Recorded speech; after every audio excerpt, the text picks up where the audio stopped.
సోమనాథాలయ విశేషాలపై ఈరోజుటి మన quick summary ఇదే. గుజరాత్ తీరంలో ఉన్న ఈ ప్రాచీన ఆధ్యాత్మిక కేంద్రం భౌగోళికంగా ఎందుకు అంత స్పెషలో, అలాగే దాని ప్రస్తుత ప్లాటినం జూబిలీ వేడుకల విశేషాలేంటో మనమిప్పుడు చూద్దాం. ముందుగా దీని ఆధ్యాత్మిక ప్రాముఖ్యత. మన దేశంలోని 12 జ్యోతిర్లింగాల్లో మొదటిదైన ఈ సోమనాథ్ సాక్షాత్తు ఆ పరమశివుడి స్వయంభూవు రూపం. కపిల, హిరణ్ అలాగే సరస్వతి నదులు సముద్రంలో కలిసే అద్భుతమైన పవిత్ర త్రివేణి సంగమస్థానం ఇది.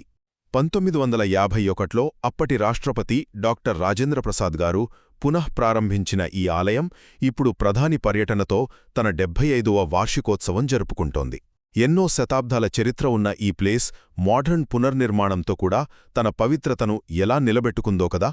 ఇక రెండోవది దీని మైండ్ బ్లోయింగ్ వాస్తుశిల్పం.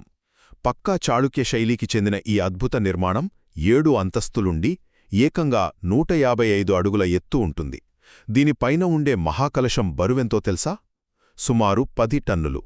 దాని పక్కనే 37 అడుగుల ధ్వజస్తంభం కూడా ఉంటుంది. జస్ట్ ఇమాజిన్ చేసుకోండి, భారీ క్రేన్లు ఏమీ లేని ఆ కాలంలోనే 10 టన్నుల కలశాన్ని అంత ఎత్తులో ఎలా ప్రతిష్ఠించుంటారో కదా. చివరడా దీని వెనుకున్న ఒక అరుదైన భౌగోళిక రహస్యం. సోమనాథ్ సముద్రతీరం నుంచి మనం దక్షిణ ధ్రువంలోని అంటార్క్టికా వరకు సౌత్ వైపు ఒక స్ట్రైట్ లైన్ గీస్తే మధ్యలో ఒక్క అంగుళం భూభాగం కూడా అడ్డురాదు.